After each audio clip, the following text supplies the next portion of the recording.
A natureza é um campo de batalha. Um grupo de animais armou-se com uma nova e mortal arma química. Pronta para paralisar, matar e até fazer reféns. A natureza inventou uma arma biológica absolutamente perfeita. O que pode resistir ao veneno? Evolução. A história da sobrevivência. Evolução.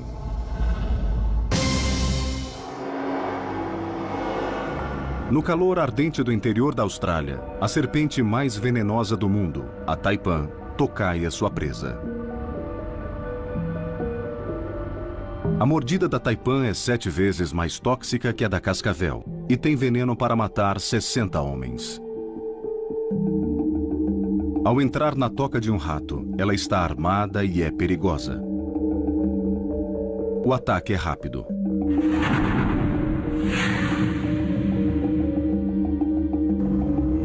Em segundos, o rato tem convulsões, enquanto seus órgãos são atacados por toxinas que o levam à morte. Veneno. Se você for uma cobra, ter veneno é um ótimo trunfo, porque isso quer dizer que você pode atacar um organismo, injetar veneno nele e depois soltá-lo. Nem tem que lutar com ele. Por centenas de milhões de anos, os maiores predadores confiaram na velocidade, no tamanho e na força para dominar as vítimas. Mas o veneno mudou esse equilíbrio. Quando pensamos na seleção natural e na evolução, pensamos em animais caçando uns aos outros e tendo que ser rápidos e tendo que ser fortes. Mas o veneno muda um pouco as regras. O pequeno pode derrotar o grande e o lento pode vencer o rápido. Em uma gota de veneno há muitas toxinas. Um mar de substâncias exóticas. Algumas complexas. E outras tão estranhas que os cientistas demoraram anos para copiar apenas uma delas. O veneno é uma arma tão potente e bem-sucedida que evoluiu independentemente em animais muito diferentes. Das células da água-viva, como a caravela portuguesa, até as presas da aranha de teia de funil. Existem insetos venenosos, tubarões venenosos e até um mamífero venenoso, o ornitorrinco. Como essa arma poderosa evoluiu? A resposta pode estar em um laboratório na Austrália. Qualquer pesquisa sobre veneno deve começar com os animais que mais mataram homens. As serpentes. O cientista-chefe é Brian Fry, o especialista mundial na evolução do veneno das serpentes. É uma serpente magnífica. Coletar veneno é difícil e perigoso. Em um dia normal de trabalho, Brian extrai veneno de até 50 espécies de serpentes. Todas mortais. Esta é a serpente mulga australiana. Esta é uma serpente marrom. O que temos aqui, desta vez, é uma Death Adder. Na verdade, elas são parentes das najas. Nós estamos extraindo o veneno de todas estas serpentes a fim de termos o veneno para estudar no laboratório. É preciso obter o veneno, obviamente, de uma única fonte. Ainda tem um pouquinho aqui.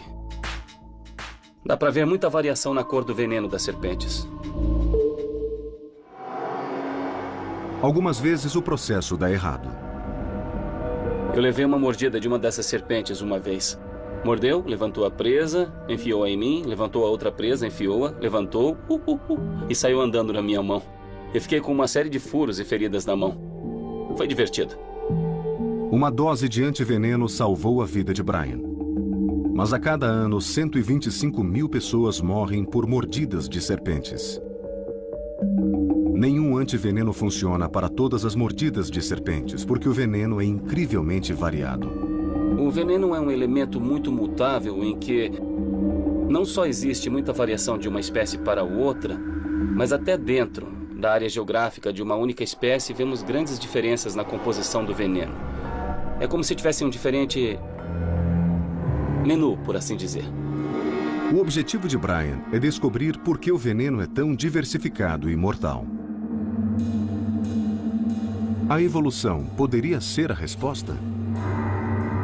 O veneno é uma combinação de substâncias químicas mortais que funcionam em conjunto.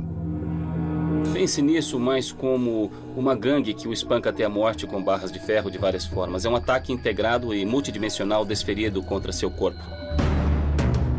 A pesquisa para entender o veneno levou 5 anos. Não bastava saber que era complexo. Ele queria saber de onde vinham as substâncias químicas e como evoluíram. É como se estivesse em uma história de detetive molecular. O que fazemos é quebrá-lo, separamos todos os diferentes componentes em seus elementos individuais, fazemos uma grande variedade de testes e outras análises para descobrir o que o faz funcionar e matar e como podemos usá-lo. Brian testou os efeitos de centenas de venenos de serpentes, observando o efeito horrível sobre os tecidos animais. Alguns dissolviam músculo como ácido. Alguns faziam órgãos, como o coração, estourar. Outros causavam paralisia imediata. Depois, ele usou a cromatografia líquida para separar as substâncias químicas existentes em cada veneno. Nesse gráfico, cada pico indica uma toxina diferente em um único veneno. O que fizemos foi separar essa mistura complexa em cada um de seus elementos individuais que foram coletados, cada um em um frasco. Agora temos a impressão digital desse veneno. Essas impressões digitais revelaram algo surpreendente. As substâncias no veneno das serpentes evoluíram das proteínas.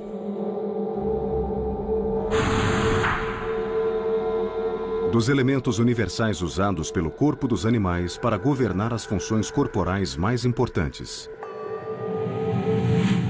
Circulação, digestão e até mesmo a química cerebral. O segredo é que as proteínas evoluíram em novas versões mortais. As proteínas do veneno das serpentes não vêm do nada. O principal é que elas são formas mutantes de proteínas naturais do corpo envolvidas em processos fisiológicos muito importantes. As glândulas de veneno de uma serpente são fábricas de armas biológicas. Quando o veneno é injetado na vítima, as proteínas mortais o atacam. Pense nisso como uma bomba inteligente. É construída para funcionar dentro do corpo em que está. E funciona ali porque foi onde a evolução planejou que ela devia estar. E como funciona esse mecanismo com a Taipan, que é a mais venenosa das serpentes?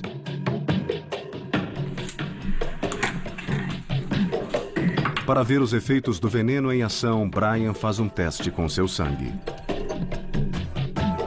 Tiramos um pouco, não tão pouco, do meu sangue e vamos usar isso.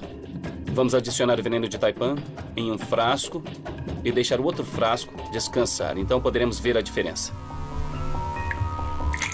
Estou acrescentando veneno de Taipan ao sangue. Este é o meu sangue, sem nenhum veneno. E este é meu sangue com veneno de Taipan. Dá para ver o que aconteceu. Ele se tornou um coágulo sólido. Agora imagine se este sangue fosse o sangue que está dentro de mim. Obviamente, isso não seria nada bom.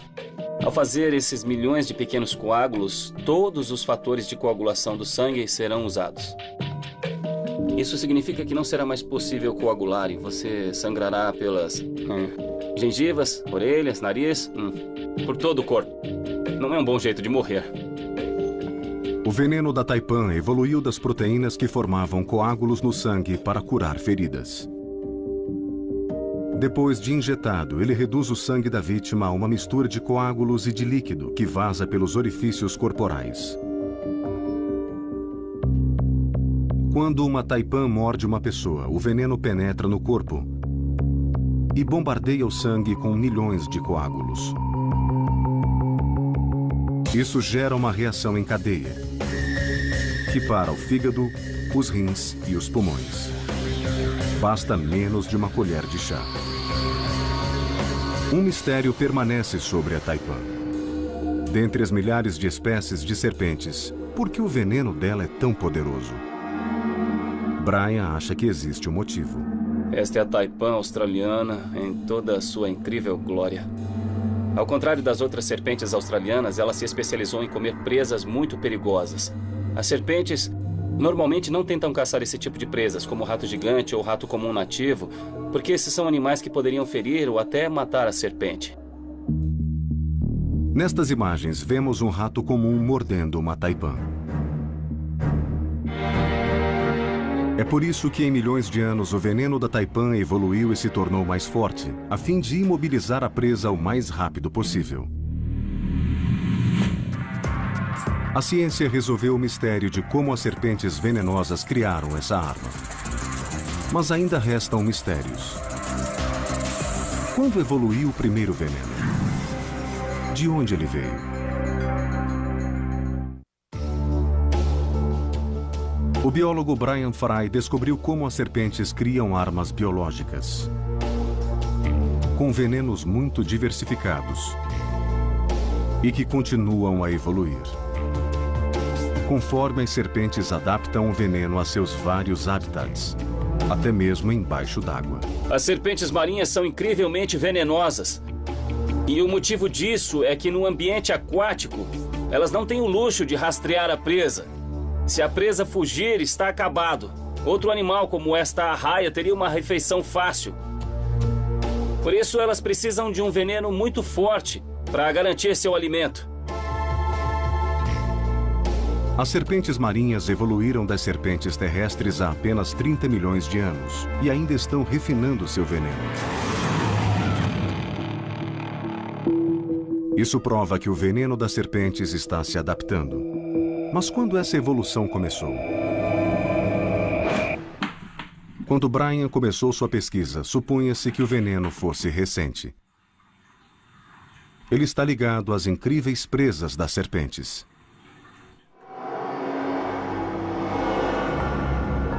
As presas são dentes ocos, como agulhas hipodérmicas, por onde o veneno flui sob pressão. É assim que as presas de uma cobra cuspideira podem lançar o veneno até 2,5 metros. Elas são tão perfeitas para injetar veneno que se pensava que ambos haviam evoluído juntos. Mas ao estudar as presas das serpentes modernas, Brian descobriu algo intrigante. 3 grupos de serpentes evoluíram com presas bem diferentes. Existem diferentes linhagens que têm presas frontais ocas de tipos muito diferentes. Temos as das víboras, como as cascavéis americanas, que têm articulações e são muito longas. A das najas são curtas e fixas. E a das atractaspidídeas saem pelos lados. Isso significa que o veneno deve ser anterior aos diferentes tipos de presas. Quando Brian e outros especialistas traçaram a evolução do veneno no tempo, eles descobriram que as primeiras serpentes não tinham presas, mas tinham veneno. Isso sugeria algo estranho. Talvez o veneno não tenha começado com as serpentes. Elas devem ter herdado o veneno de um ancestral.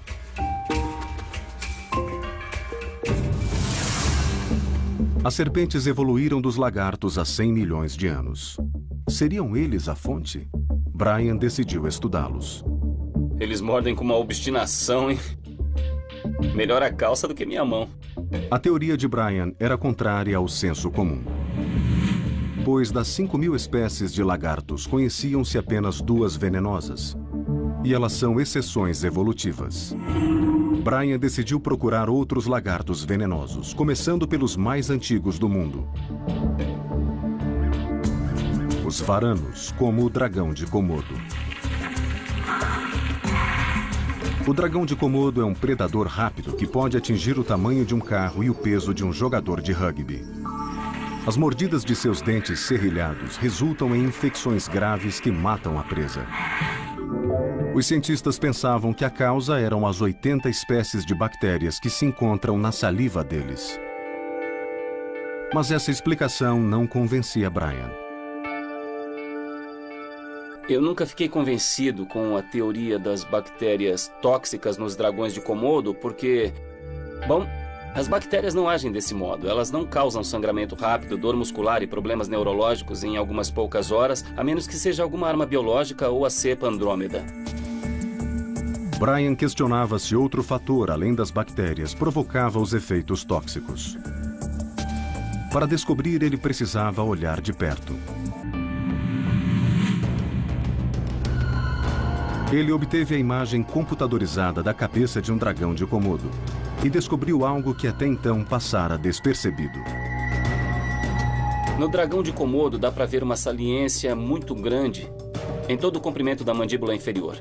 E com a imagem de ressonância magnética, que é a mesma tecnologia usada para examinar um cérebro em busca de câncer, dá para ver a saliência aqui. Se olharmos o interior por meio da tecnologia, ao olhar para dentro, dá para ver um conjunto muito complexo, que forma uma glândula de veneno.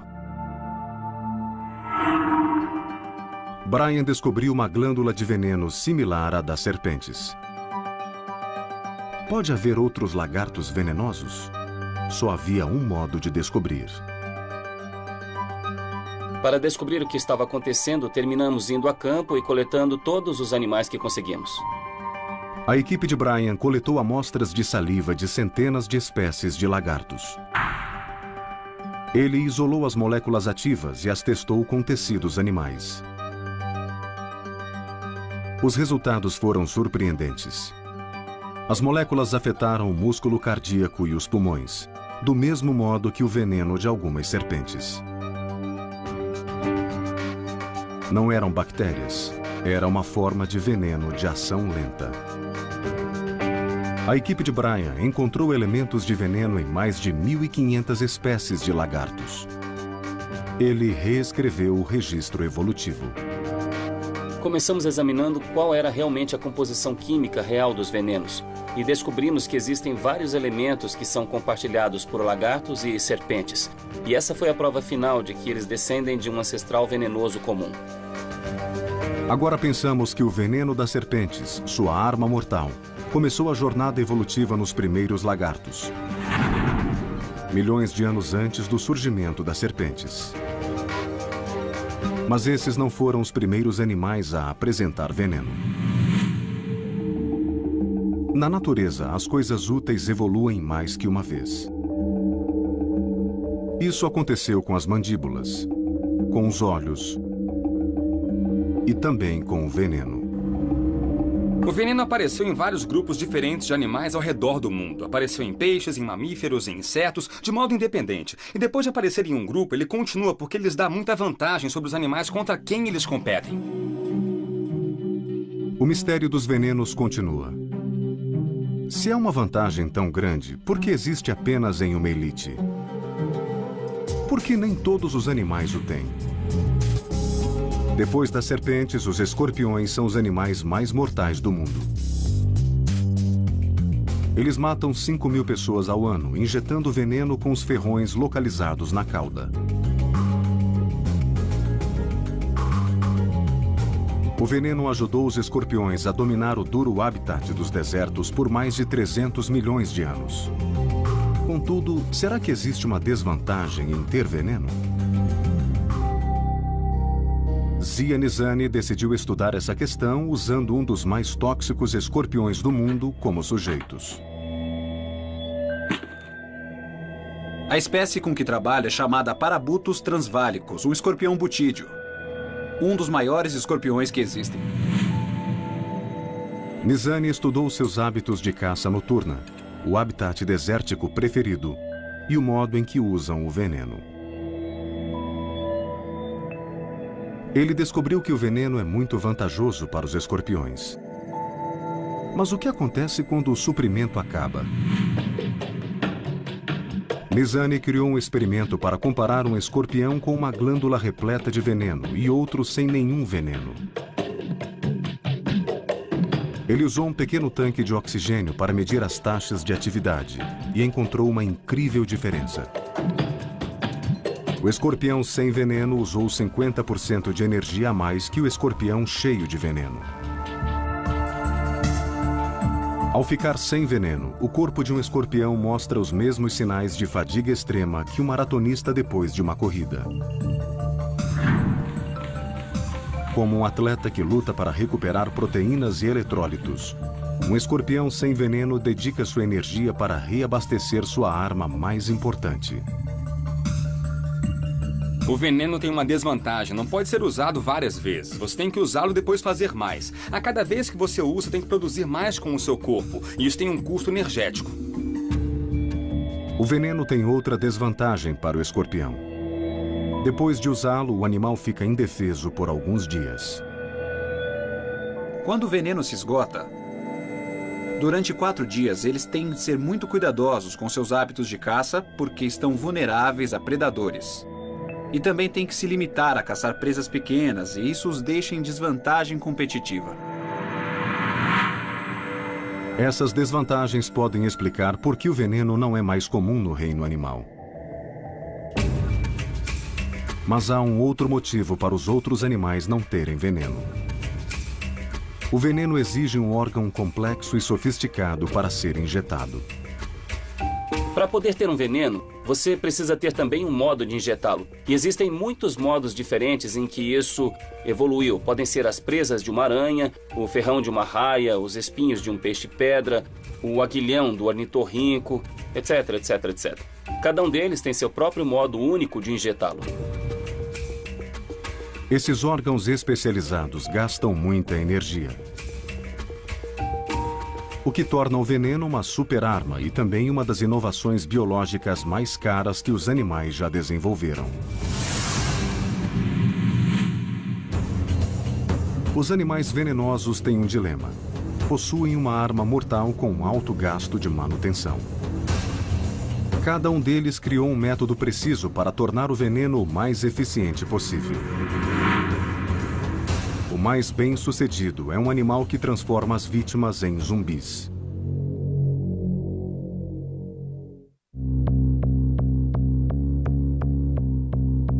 Um grupo de elite de insetos venenosos carrega mais armas químicas que qualquer outro animal. Cada um deles evoluiu seu próprio meio de ataque. Ferrões que picam e presas que laceram. O veneno dos insetos é um mundo complexo de microengenharia. E um inseto foi ao extremo, usando seu veneno para algo que parece ficção científica: transformar outro animal em zumbi. Estas são as vespas joias.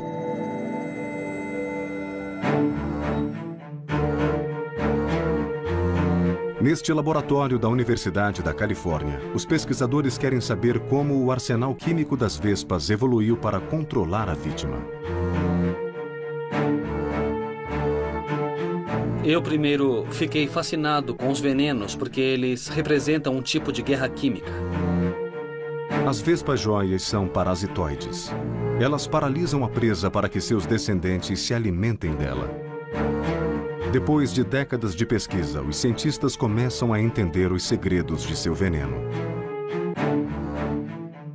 As fêmeas lutam com o hospedeiro, que é muito abundante e 6 vezes maior que elas. A barata.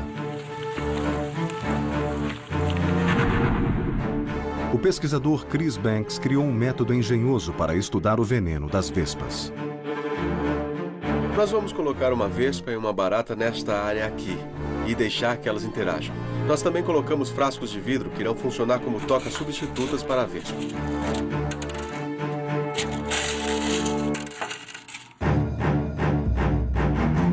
Uma vítima inocente é colocada primeiro no local. A barata não está acostumada a ser ameaçada por animais tão pequenos. O palco está pronto para a batalha e a vespa é solta.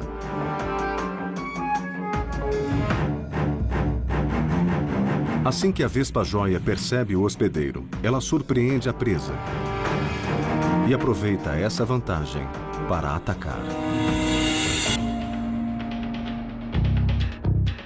O primeiro golpe da vespa é brilhante. Apenas desarma a barata. A primeira ferroada atinge o sistema nervoso central e provoca a paralisia temporária das pernas anteriores. O veneno atinge o sistema nervoso da barata entre as pernas dianteiras, paralisando-as. Isso permite que a vespa desfira um segundo golpe muito mais preciso no cérebro. A vespa enrola-se ao redor da barata para ferroar o cérebro e injetar o veneno que a transformará em zumbi. A barata respira lentamente e nem tenta escapar. A ferroada no cérebro provoca uma mudança comportamental dramática na barata e transforma ela num zumbi. O veneno da vespa desliga os sinais transmitidos por uma substância química cerebral chamada dopamina. Nos seres humanos e em outros animais, a dopamina é um mensageiro químico natural presente no cérebro e que regula movimento e sensação.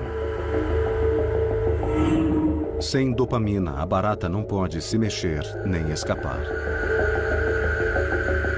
Milhões de anos de evolução refinaram a capacidade da vespa para atingir seu alvo e desligar a dopamina com a precisão de uma cirurgia cerebral. Essa habilidade não é aprendida. Ela é herdada por todas as vespas que são neurocirurgiões natos. Para recuperar parte da energia perdida com as ferroadas, a vespa corta a ponta da antena da barata e bebe seu sangue. Depois, a vespa leva seu zumbi para uma toca.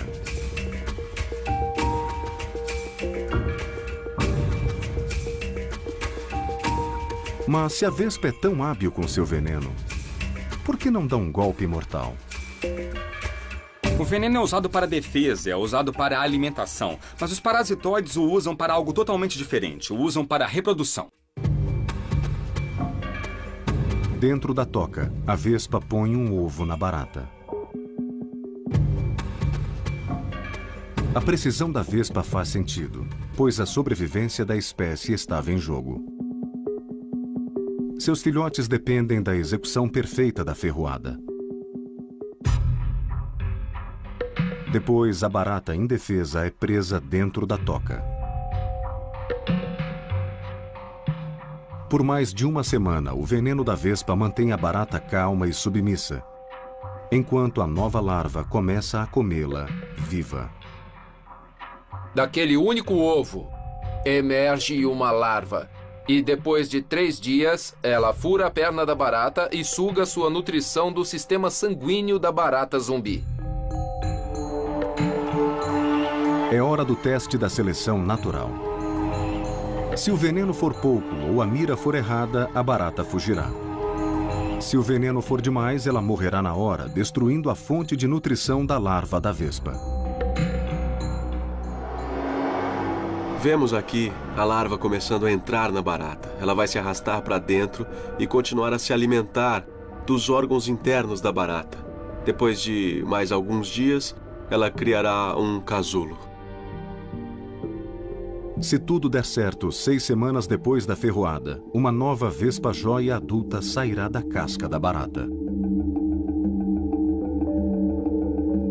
A nova vespa está pronta para seguir seu destino. Se for uma fêmea, seu veneno alimentará uma nova geração. A vespa é um predador muito específico. Só caça baratas desta espécie. Todas as vespas nascem de uma pupa que emergiu de uma barata morta e tinha uma mãe que sabia o que estava fazendo. Então, de certa forma, as vespas estão ficando cada vez melhores nisso. A vespa só consegue dominar a barata porque conhece sua presa muito bem. E pode injetar o veneno no ponto certo para ter exatamente o efeito de que a vespa precisa. O veneno é tão preciso e poderoso que parece ser invencível. Mas algumas vítimas estão virando o jogo e criando uma resposta química para o veneno.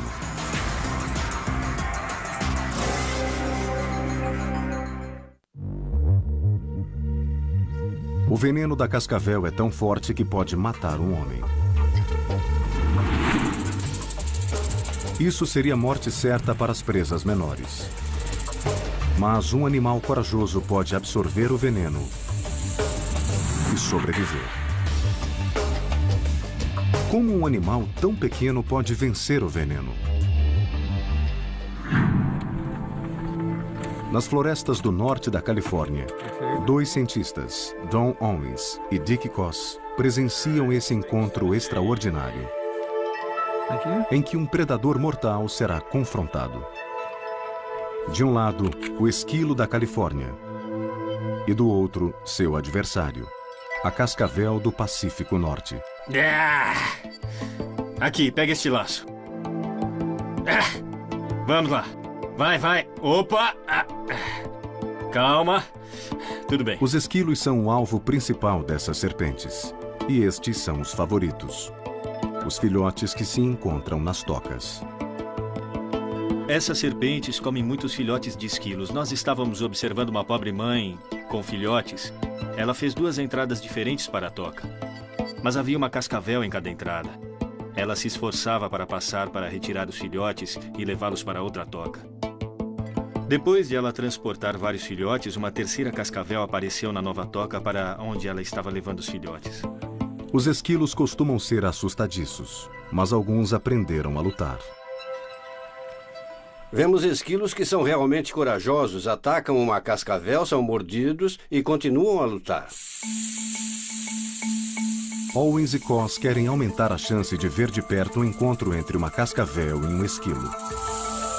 Eles acharam uma área com tocas de esquilos e colocaram uma cascavel ali. Esta serpente está presa e não pode ir a lugar algum, mas se comporta de uma forma tão natural quanto se pode esperar. E os esquilos vão se sentir seguros e logo começarão a sair destas tocas bem aqui perto. E devemos agir bem depressa. No meio da manhã, os esquilos saíram das tocas para comer, sem perceber que seu predador está por perto. Enquanto isso, os cientistas filmam o encontro. Ok, ele está vindo da direita. Certo, eu vou gravar. Pode enquadrá-lo? E ver a serpente se mexendo um pouco? Tudo bem, peguei, consegui enquadrar. De repente, um esquilo dá o sinal de serpente. Os esquilos ficam em alerta. Mas nenhum foge. Eles mantêm a posição e depois vão na direção da serpente. Quando o esquilo vê uma cascavel, ele a olha fixamente. E depois começa a se aproximar. Normalmente isso inclui pausas com a cauda sinalizando até que chegue muito perto da serpente. Algumas vezes ele estende o corpo para a serpente, começa a examinar, anda ao redor dela e tenta se aproximar pela cauda da serpente para mordê-la. Os cientistas ficaram perplexos quando viram esse comportamento pela primeira vez, pois os esquilos pareciam suicidas. As cascavéis têm veneno para matar um animal 10 vezes maior. Bem, isso foi espetacular, porque é totalmente inesperado que um pequeno roedor fosse tentar enfrentar uma serpente que quer comê-lo. Os cientistas até filmaram o ato mais corajoso de um esquilo. Aguentar um ataque da cascavel.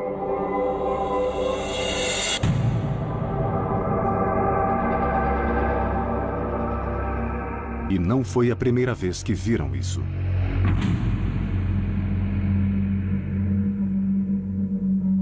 Outra interação em que vimos isso foi a de uma mãe enfrentando uma cascavel que estava caçando seus filhotes.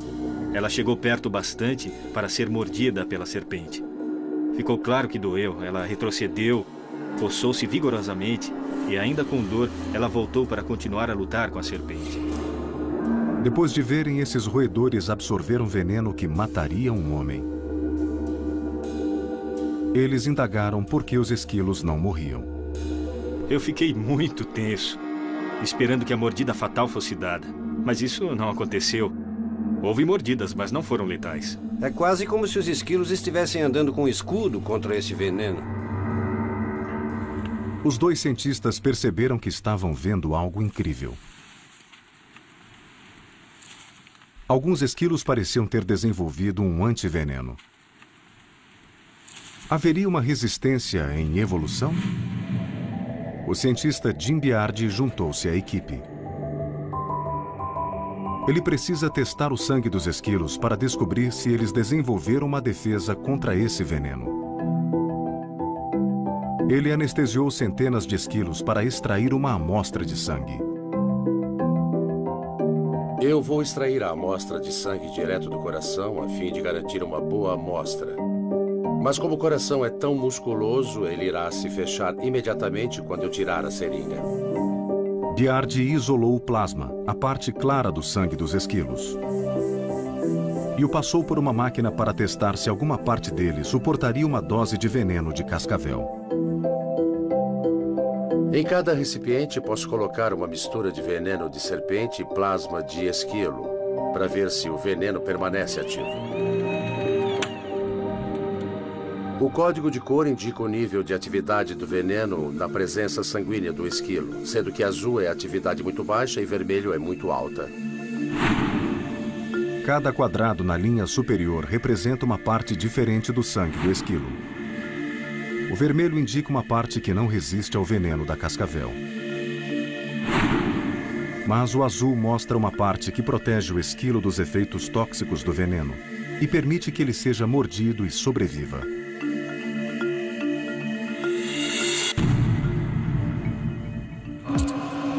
No decorrer de milhões de anos, os esquilos evoluíram resistência ao veneno da cascavel. Isso explica por que podem ser tão audazes. Se os esquilos estão protegidos do veneno, parece inútil que as cascavéis os persigam. Mas há um grupo que ainda é vulnerável: os filhotes. Os esquilos adultos são capazes de suportar uma dose completa do veneno de uma cascavel madura, mas animais jovens não têm um volume de sangue suficiente para neutralizar plenamente o veneno. Os esquilos adultos evoluíram para enfrentar seu predador, mas a guerra não acabou. Há sinais de que o veneno das cascavéis está ficando mais forte. O fato dos esquilos desenvolverem resistência criou uma fonte de seleção natural para que as serpentes evoluam um veneno mais tóxico. E assim nós temos uma corrida em que o veneno fica mais tóxico e os esquilos mais resistentes. No final teremos serpentes incrivelmente tóxicas, muito mais do que normalmente teriam de ser para caçar um roedor. Embora algumas vítimas desenvolvam resistência, existe um veneno que não pode ser superado por nenhum animal. Sob a vigilância do governo americano, cientistas estudam um veneno que é quase uma arma biológica e que é secretado pela criatura mais venenosa do mundo.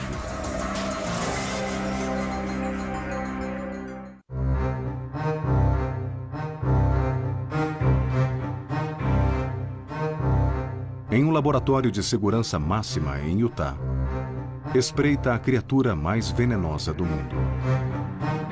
Seu veneno é tão letal que é monitorado pelo governo americano. Considerados como uma ameaça bioterrorista em potencial e, por isso, eles são regulamentados pelo Departamento de Segurança Nacional. Os animais com essa arma biológica são surpreendentes. Não são serpentes exóticas, nem lagartos gigantes. São lesmas. Lesmas assassinas. Uma ferroada pode paralisar um homem em segundos e matar em 4 minutos. Existe uma espécie especialmente perigosa. 70% das pessoas que são ferroadas por essa espécie em particular morrem. Por que uma lesma precisa de um veneno tão tóxico? Quando pensamos em uma lesma, pensamos lento. Quando pensamos em um peixe, pensamos rápido. Então, como uma lesma pode se alimentar de um peixe? A resposta é o veneno. É assim que elas conseguem. Elas têm um incrível mecanismo de injeção de veneno que é quase instantâneo. Para usar o veneno, as lesmas da família dos conídeos tiveram de evoluir.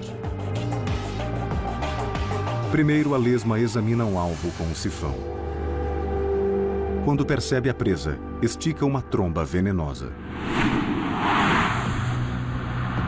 Dentro do corpo da lesma, um arpão minúsculo, repleto de veneno, é lançado pela tromba e atinge a presa. Há um choque de excitação e aí vemos o peixe ficar rígido e ser puxado. O medo de que terroristas possam usar o veneno da lesma é um dos motivos do estudo de Oliveira.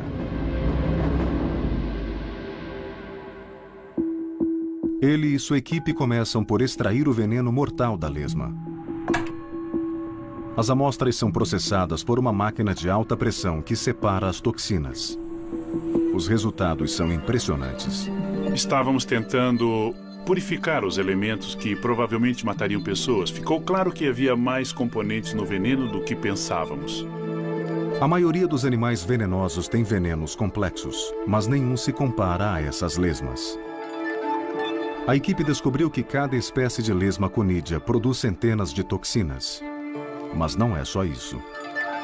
Se você pegar o veneno desta lesma e depois pegar o veneno desta outra, cada uma delas tem um veneno muito complexo, talvez com uns 100 componentes, e não há superposição. Cada uma das 700 espécies de lesma conídea produz seu arsenal químico específico. A equipe viu-se com centenas de toxinas venenosas nas mãos, cada uma com uma função desconhecida e potencialmente letal. O único modo de descobrir a função de cada componente era testá-los um a um. Em um estudo controlado, eles injetaram cada toxina em ratos de laboratório e observaram as reações. Um componente os fez dormir. Outro componente fez os ratos se coçarem o dia todo. Havia um componente que fez os ratos correrem em círculos. Nós percebemos que cada um dos componentes era completamente diferente dos outros. Cada componente do veneno da lesma conídea tem um efeito preciso e singular. Para que consigam pegar um peixe, todos os componentes do veneno precisam ter um alvo que possa ser atingido de modo muito eficiente. E este é um cenário evolutivo em que se acaba por ter substâncias altamente específicas que compõem o veneno. Com a pesquisa de Oliveira, os cientistas do mundo todo perceberam que as lesmas conídeas não são assassinas. Elas são farmácias vivas. As mesmas proteínas naturais que as lesmas modificaram para criar toxinas poderiam ser alteradas pela ciência. Desta vez, para ter um efeito preciso na luta contra a dor, a epilepsia e até Alzheimer. Então, o que o veneno tem a ver com os nossos medicamentos? A resposta é que o veneno foi produzido pela seleção natural para ter um efeito muito específico no corpo de um animal. Assim, existem moléculas no veneno e elas interagem com as moléculas dentro do corpo, então alguma coisa acontece. E é exatamente isso que os nossos medicamentos são criados para fazer. Assim, se estiver procurando por um fármaco que irá ter um impacto sobre o corpo de um animal, o veneno é um ótimo começo.